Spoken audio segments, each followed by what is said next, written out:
I'm so happy Stephanie Hodges is here with us today. I have been Hi. waiting for this episode. Stephanie is a hairdresser. Steph, what do you call yourself? A hair influencer? You tell us I about what do you do? so I'm not really a fan of the word influencer Okay. because I don't know, I feel like that's a little bit of a dirty word now, but by Fair. day I'm a hairstylist. Mhm. I work behind the chair 3 days a week, and then I would call myself more of a content creator. Okay. So I create content for social media platforms that enable me to have other streams of income. And what are those other streams of income? So I do photo shoot work. I teach. I create content for. I just started doing YouTube Shorts. I uploaded my first video, so I got to get on that. But mostly Instagram right now. Yeah. So I know you in a salon behind the chair, but you do these this content creation for yourself, but also you work a lot with celebrities, models, not influencers, because we're not going to use that word, on styling them for their photo shoots, right? Yes, yes. So before we get really into this, can I just say thank you so much for having me on today? It means a Oh, lot to me. Like, I feel like you and I have become friends when you come into yeah. the salon, and I just love you. I love your husband. I love your dogs, and Oh, you're so I'm so thankful that you're in my life, and I really appreciate that you wanted to talk to me today. So thank Oh, you. well, I love you and I appreciate that you are in my life. And of course, I wanted to talk to you today. Um, Everyone's going to get to learn why, but I guess we can kind of dive into that. So, you are a single mom from raising your son from a young age on your own. And not only did you're in full-time mommyhood mode. Not only did you grow your clientele behind the chair, but I know we won't need to say names, but I know when I come in, you've just been at this celebrity's house doing their work, or you're in New York teaching, or you're somewhere else teaching and traveling. So you've really built this amazing career. I think it's honorable and fine to stay behind the chair and have an amazing clientele, but you took it beyond that. And to me, that's exactly what this podcast is about, is persisting, because I can't imagine any of that just naturally fell into your lap. No problem. No drive on your end. Yeah, yeah. So my son's 26 now. He's actually going to be 27 this year, which is insanity to me. That he is like a real adult now, and he's Like a real adulting. human. And yeah, it's really funny too. I haven't even told him this yet. I started to, and then I we got sidetracked. But he still lives at home. He's building his own future right now, and I'm enabling him to save money and really set himself up for success in his future. But somebody said to me the other day at work, it's really interesting to hear me talk about him. I was talking about, and I'll show you later, we did some DIY kitchen stuff this last weekend, and they said it's just so cool that you guys are so close. You're so And close. yeah, and I was like, but isn't that the way it is? And the person who was talking to me said, no, Not always. no, it's not always. And it's all I know. So I'm so thankful that he's a good human being, and um that I get to see him as much as I do, because I moved out at 17, never went back. And yeah, he's still saving his money so that he can buy a house instead of rent an apartment. Right. And I want to help him be able to do that. So You're such a good mom. And I think the other thing that needs to be said is Christian's not single. And I think a lot of times when someone's in a serious relationship, it's easier to gravitate away from being close with their parents, or not being, or even just like creating their own life. And Christian makes a point to eat dinner with you every night and to be around. So even though he does have this, he has his job and his relationship, he is really close with you, and he's, you know, Yeah, beautiful. I'm very, very lucky. They have dinner with me every night, Yeah. and then they go off and they do their thing, or I go in my room and let them, have the front of the house. And I don't know, we just cohabitate well together. I'm trying to convince them to buy a house and build a granny house in the backyard. And That's exactly what I think a lot of people are going to start doing with the way prices are going. I've been hearing about that a lot, actually. yeah, he's not convinced so far, but well, I'm Oh, it's wearing okay. him down. When he has a baby, he'll be like, if my mom was right there, that'd be really helpful. Exactly, exactly. And I can make Sunday dinner and exactly. So we'll Exactly. see. So, how old was Christian when you became a single mom? Okay, so he was 3.5. And to Okay. just kind of go back to my origin story, Yeah, let's do. I I wanted to be a hairdresser. I either wanted to be a hairdresser, a fashion designer, or an archaeologist. Like those were my three, like so random. But my aunt, my great aunt, she was a hairdresser for Paramount Studios, and she was the lead hairdresser on Breakfast at Tiffany's, and she worked on Bonanza, and Marlena Dietrich was her client. And yeah, so it was, but she died when I was 4, so I didn't know her at all. I just knew the family legend of her, and I thought it was so cool what she got to do. So that's why hairstyling was always in kind of my head. And then I started beauty school. I was in beauty school. I was dating Christian's dad, and I found out that I was pregnant. So we decided to get married, and I'm in school, I'm doing school, I'm working full time, I'm growing a human, and I was so tired. And at that point my husband said, what are you doing? Like you can't do all three. Something's got to go. Were And you so working we just at had, Salon or were you working somewhere else? no, I was in beauty school, and then I was the receptionist for a semiconductor company. Oh my gosh. Okay. So Yeah, totally. Okay. totally separate thing. Totally So yeah, such say that again. hustle. Such a hustle. Yeah, it was. So we decided to go with the steady income, the 401k, the insurance, all that. So I dropped out of beauty school, but I did it the right way. I didn't just stop going, I actually dropped. And then of course life happens. We had Christian, we had a rocky marriage, we got divorced when he was 3.5, and now I'm in this job that I have to survive. Yeah. And it was hard. And so I was at this company for 11 years, and I worked hard because unfortunately that's who I am. Not unfortunately, Fun. fortunately. Yeah. But yeah, so I started as a receptionist there, and I ended as a human resource analyst. That Okay. was my job title when I finally left 11 years later. And I would analyze data, and I worked for the vice president of human resources. So at the time, the relationship I was in, I was always complaining about, and I was told, like, listen, if you want to go back to beauty school, go to beauty school. So I cashed out my 401k, I cashed out my stock options, and that's how I survived while I was in beauty school. Oh, Because when you're in school, you're not making money. yeah. Okay. So there's a lot to talk about with this. So a lot of what I like to talk about and work on with others is what's on the other side of fear. Probably something really fucking great, right? Because if it's scary, you're getting pushed outside of your comfort zone.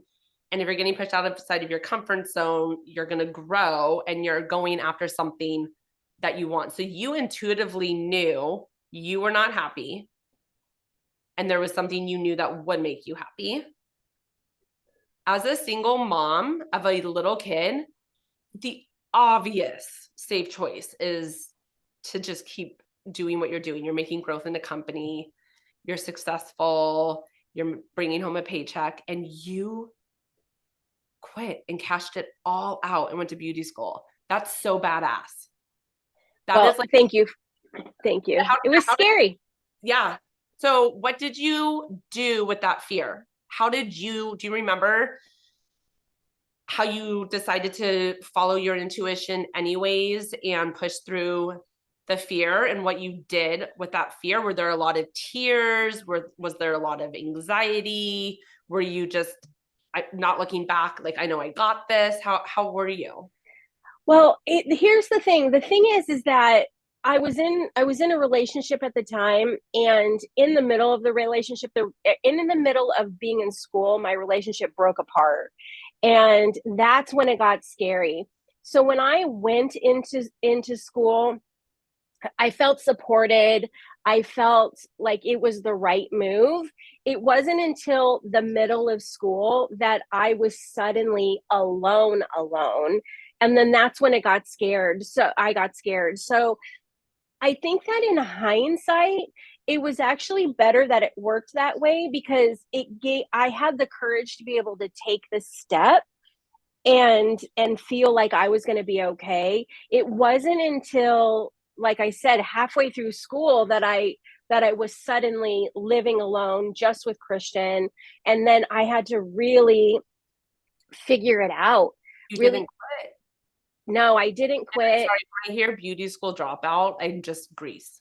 Like, I just go to that song and Grease. Yeah. My Yeah, brain. well, and I think about the my class that I went to school with, and I'm sure that less than half of them are doing hair now, and I don't even know how successfully they are. One Why, girl I know why quit do and you became a nurse. Go ahead, sorry. why do you think less than half are doing hair? Because just from what you see, and when I was in school, it was like 16-ish years ago, so social media wasn't a thing then, but Uh-huh. just now seeing people who you kind of follow now on social media, and like one girl that I went to school with, she's a nurse now, which that's great. That's a great job, but she's not doing hair. My friend Ashley is doing hair. She works at the other big salon that's in Thousand Oaks. Um, and so I know she is. Another girl I saw, she went into a suite, and then that's it. So So why do you think that happens? Is it that they decide that, hair isn't, something that lights them up? Is it that growing a clientele is really, really hard, so it's easier to stop? Is it that, like, what is it that makes people go through school and then decide to do something else? honestly, I think it's a couple of things. I think unless you're crazy for your profession, no matter what your profession is, when you hit obstacles, it's going to be easy to stop. I tell Christian that, and I've been telling him this for years. I require two things from you. I require you to be the best at whatever you choose to do, and I require you to love it. And if you love it, you will be the best. Oh, I And so and that's it. So that's what he's searching for now, right? So, and he's in his 20s, and that's what he should be doing. what, that 26, 27, maybe that's around the time we can actually really start to learn what we want to do. Asking kids at 18 and 20 for us to It's pick ridiculous. our life it's bonkers. It's ridiculous, right? So if I can, as a single mom, if I can give him the safety net to go out there and to explore, Yeah. even to go travel, go see the world, go to every baseball, stadium in the country. Like, this is the time to do this. And he said to me a couple of weeks ago that when he and Olivia eventually move in together, he doesn't want to just boom, get married and have kids right away, because he wants them to be able to explore on their own Yeah. before they settle down with all that. And I just think that's so smart. It is so smart. I've said it in past podcasts where I've talked about my story, but I graduated grad school in May, got married in June, and went to work in July. And probably, I don't want to say regrets, because my life is what it is, but like, if I were to give advice to anybody else, it would be to not do that. To not just at 25 boom, boom, boom, all within a short period of time. It's so important to explore and to learn who you are. Yep. Really takes time. Yeah, Having I that agree. opportunity to travel. We also joke around because Ben and I met in college and it was so fun. We tell people all the time, like, go get another degree. Like, just stay there. It's so nice. Leave college, like the real world's coming for you. Um, Yeah. just Yeah. have fun. It's true. It's definitely true. And yeah, the life is both long and short. So spending time doing something that you don't love, oh, it just sounds miserable. So Christian's very first job was working for a supermarket. And I have a girlfriend she and her husband are in the supermarket business, if you will. And she told me, don't let him stay too long. And I Mm, said, why? He's building his bit. He's a supervisor. He loves it. And she said, because he'll wake up in 20 years and say, is this my life? yeah. Don't let him do it. So he didn't. but but yeah, Good. I go. mean, good advice. And I love what you set up for him. I think that's beautiful advice from a parent. I Thank love you. it. Okay, Thank so you. you have Christian. How old is he at this point when you're single and in grad school? Or sorry, you're um in school. he is, I'm gonna say, so we got divorced when he was 3, then plus 11 years, so he was 11 maybe. Okay, so but you're still dealing with like taking him to school, picking him up from school, and all of that. Okay. Yes, And yes. you're in beauty school. And then what happened after beauty school? What was your so after oh, so after beauty school, so he was a part of every after school program that was ever available to me from the beginning of time. I yeah. went back to work when he was 8 weeks old because we had to. Wow. So, yeah, so he was in daycare that whole time. And then after, it's up until 6 o'clock, right? Yeah. So, as he got older, he would go from school to the after school program. Uh-huh. I would drop him off in the morning, Zoom to school, which was in a different city. I went to school in Simi. We live in Thousand Oaks, so that's like a 30-minute drive. And then I would head home from school, go pick him up after school program, and then go home. And this is one of the things about life is short. We did, you get home, you put your books down, you have a snack. What is the homework? I got to make dinner. You got to take a bath. Like, it was all very scheduled out. That's Come here and let's cuddle for 5 minutes. all right. Yeah. So it was all very scheduled out and very planned. Once I got out of beauty school, uh, I would either, in my first salon job, I would leave and go pick him up from school, take him back home, and then go back to work. That was like my lunch break. He Mm-hmm. was old enough at that time. He was probably too young, but he and I decided he was young enough to stay home. The doors were locked. Enough to stay home. Yeah. Yeah. And we only had one incident the whole entire while he was still probably too young. His dad had bought him a BB gun, one of Oh. those It's a Wonderful Life red wagon, red, I don't know what they're called, the BB guns. And he wasn't allowed to shoot it. And he did in the backyard, and he of course told me that he pointed it at the fence. There's no way where the fence is in relationship to the window that he busted. There was no way that he Oh. could have it could have ricocheted. So that was our only incident, was that he busted out my sliding glass Oh with, God. with the BB gun. So that BB gun went away and it ceased to exist after that day. That was our only incident the whole entire time he would be home alone. And then we would just get into a routine. Finally, when I could leave early, I would make sure that I could pick him up at 6, and then we would just be home. And, you just do what you have to do, right? You do. You just I was listening to something the other day and a woman was telling me that people keep telling her, "Oh my gosh, you're so strong." And it's like, I'm not strong. I have no choice, right? That's, yeah, You I agree with that too. You don't have time to sit and cry and wallow. You gotta make dinner, you know, you got to yeah, make sure that he wears clean underwear to work or to school tomorrow. You just don't have time to you do have to to keep be.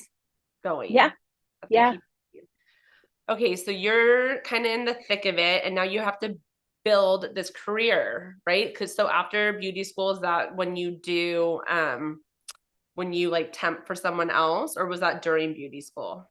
no. So you go to beauty school, and you study to get your license. Basically, that's all beauty school does. Is it teaches you to pass the test. Uh-huh. So you pass the test, and then you're legally allowed to work in a salon. Okay. If you don't have a license, legally, you're not allowed to work in a salon. You're not allowed to touch a client at all, not even shampoo. Okay. So once you get your license and you go into salon, you assist for a year and a half, and then well, at least for me, on the tail end of the assisting is when I could start taking my own clients, and then you start slowly building. But it's about a 5-year process from So, school to oh, being able to buy groceries comfortably. you wow. know, That's a yeah, lot of persistence. That's a lot of just one foot in front of the other yeah, without giving up. And one thing that you do, which I think is great, is you always have someone assisting you and learning from you, which yeah. is a really nice way to give back. Yeah, that one of my pillars is that I want to give back and I want to teach. And I had always said, when my feet and my hands don't work anymore, I want to go work at a beauty school and kind of give back to the community that I live in, and kind of teach. And that still is a goal for me, but you know me, I love education. And so if I can not only get our associates to help me run my business, uh, I can also give back to them and teach them how to run their future business. Yeah. And I love that. I love Yeah. And you know me, I tell Emily all the time, like, she's the one that's really in charge, like, not me. It's her. She's the one that keeps all of the balls in the air for me and keeps me moving forward. that's awesome. She's great. You guys are a good pair. It's Yeah, just great. we are. Okay, so you're 5 years out, you have your clientele. How did you decide and what did you do to open up all of these new avenues for you to go down and pursue? It's really interesting. You had asked me, what drives me forward, and I think What's your why? Yeah, what's my why. love that question. And I made a joke, but What's the joke that you said, Steph? my joke was that I have mommy issues. Yeah, we definitely Whatever lights the fire. yeah, totally. But I had a rough childhood, and this isn't the time to go into all of my trauma, but I have a very, very real fear of being homeless. That's really my why. And so I hustle, I didn't know. because Okay. yeah, because that is always something that is back there. Um, and it is definitely what drives me forward. Now, what inspires me is,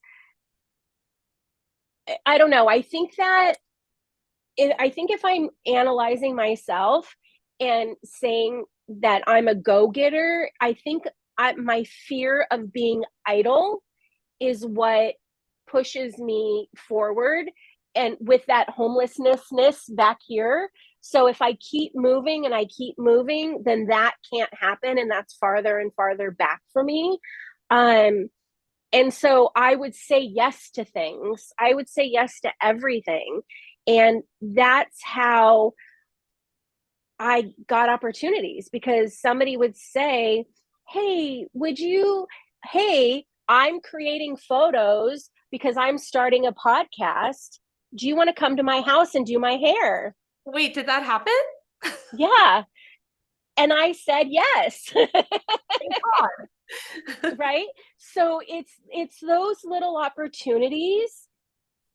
I got to meet your husband because of that, and I got to be on the podcast because of that. And who knows what's going to happen when this airs? Like, so when you say yes to opportunities, other things start to happen. But do you say yes to things that don't feel good to you, or do you? No, Okay. I used to, but now that fear is further in the rear view, I can now say no to a client that doesn't bring me joy.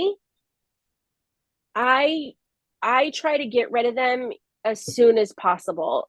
Yeah, we've talked about that. And I love that because I do feel like, when you're at the beginning, I get it. Like you have to say yes to more than what you want. You have to create those opportunities because you never know where it's going to lead to.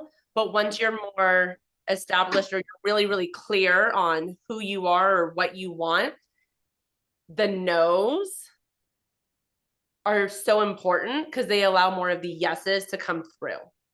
Yes, You know what I mean? exactly. Yeah, no, and it's everything. Like in my business, it's saying yes to a color that might not suit the client or that could be harmful to the client, because you're afraid to say no, or you're afraid to not make that money.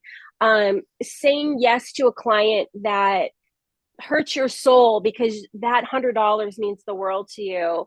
And then outside of the salon, I don't think I've ever said yes to things outside the salon that I regretted.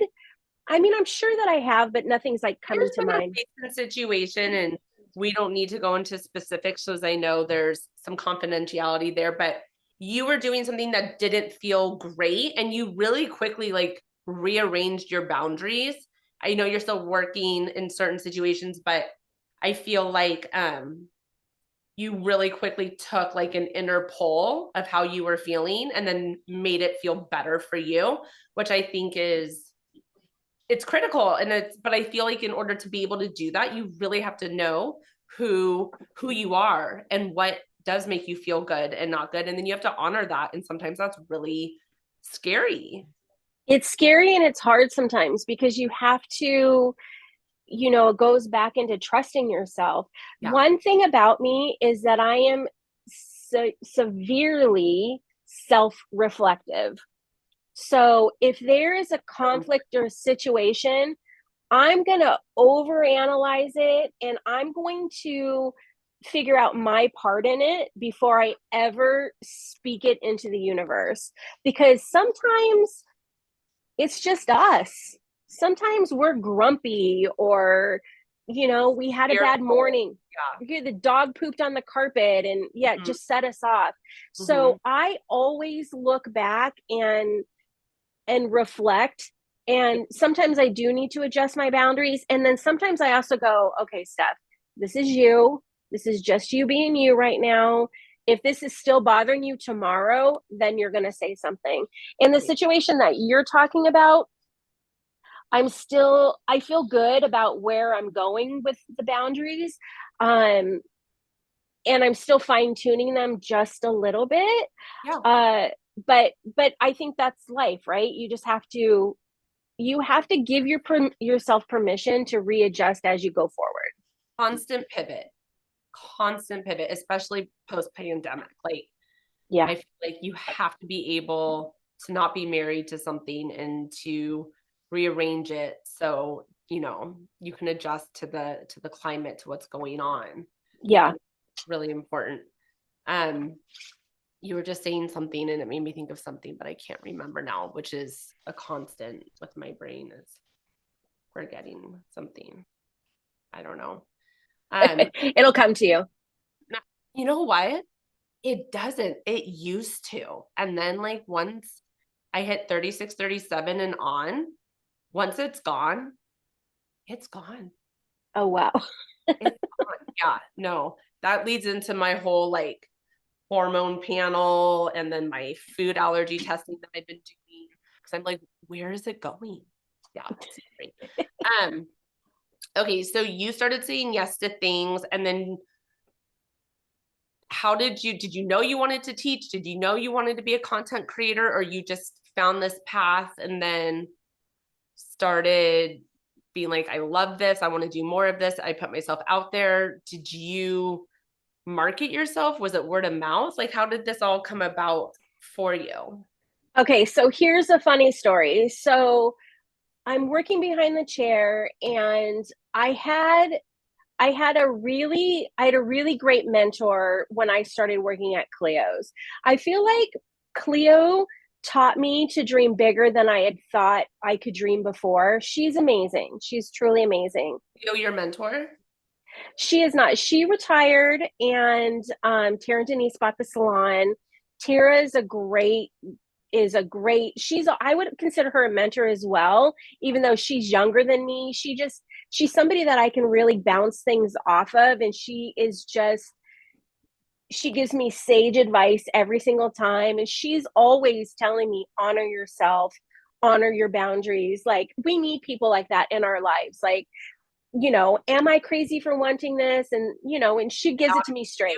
You feel it, you're not crazy for wanting it. And I love that you mentioned a mentor, because I feel like it's a running theme in all of these um interviews and everyone I'm talking to. People who are really growing in their careers, we all have coaches or mentors, because there's so much to figure out. I think that having that outside perspective and voice and knowledge is key at a certain level. Yeah, yeah. So I started working at Clio's, and I knew that teaching is always there. So teaching is just a through line through everything. I didn't know how that would manifest just yet. And it's still manifesting, honestly, but I knew that was there. But she's the one that encouraged me to do photo shoots. She encouraged me to do all this stuff. And then here comes Instagram, and I feel like Instagram really changed everything for artists. They really did. So we're on Instagram, and I'm making friends, and I'm networking with people all over the world, and it's really, really great. And along comes this company. It's called Pulp Riot, and it felt to me like it was the place where I needed to be. Like, all of the best of my friends were gravitating towards there, and everybody was talking about it. And I felt like, how can I shine within this group? I am a good colorist, but, and I say this with love, not in a bad way, but I'm not 20, skinny, weird, funky. Like, I'm not those things. I'm a single mom. I'm a mom working in a salon that likes to wear my chucks and my jeans, and I don't wear tutus to work, right? And so I thought, how am I going to stand out? This is funny. This is my brain. How am I going to stand out in this crowd of incredible colorists, being the football mom? How am I going to stand out? So I was scrolling the internet, and I had seen that this woman had posted this braid, and it said like 214 of 365. And so I thought, oh, 365 days of braids. And so I started 365 days of braids on Instagram, where I braided every single day for an entire year. It could have been a doll head. It could have been my dog. It could have been the 2-year-old that came in for a haircut. If you do a deep dive on my Instagram page, some of those braids aren't good, but I braided every single day for an entire year. It taught me how to braid. It taught me how to market. It got a lot of attention from people that I wanted to shine in front of. And it's what started my creator journey. Did you feel vulnerable putting yourself out there on social media like that? Oh, it was awful. Again, because of all of my insecurities. Like I wasn't weird enough in the best ways. I Yeah. wasn't weird enough. I Yeah. felt very average. And yeah, it was scary. I remember my friend Steph. I have another friend Steph. She lives in New Hampshire, and we were going to Miami for this hair show. We'd never met in person before, and we decided to be roommates. And so we met for the very first time. We were roommates for the very first time, and we're in the hotel room. I was like, I need a braid. And so I braided her hair in the hotel room. I hung like earrings from it. I think we took the pictures in front of the ice machine just because it had good light. It was awful. And I know it was an awful picture, but I did it anyway. And I posted the dang braid. So There you go. yeah, That's half the battle. That's more than half the battle, is just showing up, believing in yourself, trusting the process, and allowing growth. yeah. I love it. Well, your Instagram account is not anything that's not great anymore. Why don't you share what your Instagram account is? On all social platforms, I'm Steph H Styles. So Steph Styles is what people call me, or that's what I'm known as. But there is that second H in there. My last name is Hodges, and Steph Styles was taken. And So with a PH. yeah, so STEPH Styles. Yeah. Yeah. And it's fun. You do lots of amazing stuff, lots of amazing, Thank bright, you. fun, creative colors in your updos and your Instagram. She's constantly telling me what needs to be adjusted as I'm figure out a picture, my lighting. I love it. You have that creative mind, and you let it lead you, and look at you now. And thank you so much for sharing your story, because Of I think it's course. incredible and inspiring to build what you've built alone as a single mom, just trusting that you knew what you were doing and you were following what you loved more than Yeah. anything. You weren't I going down the road just for security. Yeah. I think that no man is an island, and definitely if you can seek help and guidance where you can. I'm so fortunate too, like my son, because he does live at home, he picks up so much of the slack for me. Whether, so I can go to New York. We have two dogs, two cats, fish tanks, you know, I can go to New York because I know he's going to be here to Mhm. take care of things. I know that when I get to work, my assistant's going to be able to go through my phone and catch up on any messages that I've missed. And, I'm so lucky that I'm surrounded by such giving people that it does allow me to take chances because I'm safe, and I have a good team. I have a good support system. I will also just say this before I ask you our final question.